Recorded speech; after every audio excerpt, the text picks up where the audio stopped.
Hi, Angela Wolf, fashion designer and online instructor, and we are still sewing our tunic, but today is a pattern hack on the sleeve. There's so many options you could do with one simple top. So maybe you don't want the button anymore. How about a couple other options? Adding a placket at the bottom.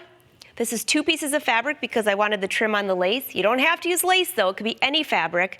And I added a piece of elastic in there. I'm gonna show you how to do that. But I also threw this one out. I know it's a knit, but this sleeve could even be bigger with a bell sleeve. So let me show you how to alter this sleeve. So first of all, here's my sleeve pattern. This is where it would normally hem, where you can see that black mark there. And I'm just gonna give you a little help here. I could either line up my grain line with the ruler and draw straight down. That's one option because the sleeve is already pretty wide. So that's one option for the hem. It still looks nice, it still looks great. Otherwise, if you want to go with a bell, you can angle it out a little bit more. Or, my paper doesn't go that far, you can angle out as far as you want to. That's if it's connected to this. So one thing is what I usually do is I will measure how much longer I want the sleeve. So with the black one behind me, this is kind of scrunched up a little bit, a piece of elastic in here, and then I have my beautiful lace cuff, okay? So all I did was I angled it out just a little bit. And once you have it marked on one side, I would just fold the paper in half so it's even on the other. I could either cut it all as one piece of fabric or use this as a seam line and add seam allowances to each one, and you have 2 pieces of fabric. Okay, pretty easy, but if you go to It's So Easy TV, you can download the directions if you need some more on that. So here is a sleeve. One piece, I just extended the length, just straight. This is bias tape. I'm gonna show you a real easy way to do this elastic. I'm just gonna lay this down, pin it in place. Ideally, you want the bias to be just enough that you can fit the elastic through it. Now, you would probably think, wait a minute, wouldn't you sew the side seams first? No, not for this one. This makes it really easy, especially if you're using a sheer fabric. I'm gonna cut that a little bit smaller. So let's go to the sewing machine, and I'm just gonna show you what you do here. So I'm leaving plenty of room here for the seam allowance. I'm just using a straight stitch and stitch along the edge. Stitch length about 3.0 is fine. Stitch to the edge. I don't know if I backstitched at the beginning, but make sure that you backstitch because you don't want this to come off later. I'm just going to trim this a little shorter so it's not in the seam allowance. Backstitch. And do the same thing down the other side.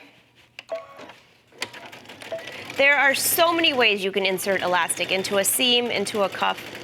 But what I find is when it's a cuff area where it's real narrow, it's difficult to do just a zigzag stitch and make sure that the elastic is even. So this is just another option. All right, so if this was 2 pieces of fabric, I would have sewn both of my pieces together and this would be covering up that seam or attached to the seam, whatever you want. The next thing you do is just sew down the seam.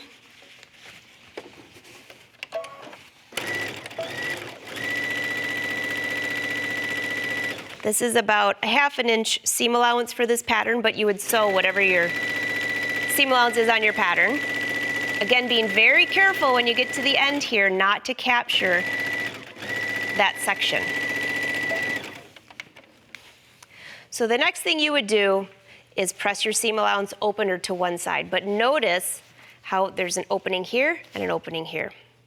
So I've already attached my elastic. This is a tool that if this was laying flat, this would pull the elastic right through really fast. But since I've already sewed this in the round, I'm just going to use a safety pin.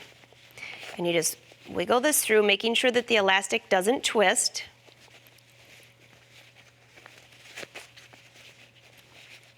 And again, this is a great way to cover that seam up, especially if you're using sheer fabric. All right.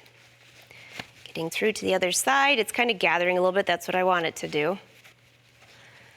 There we go. Let's pull this out a little bit. Okay.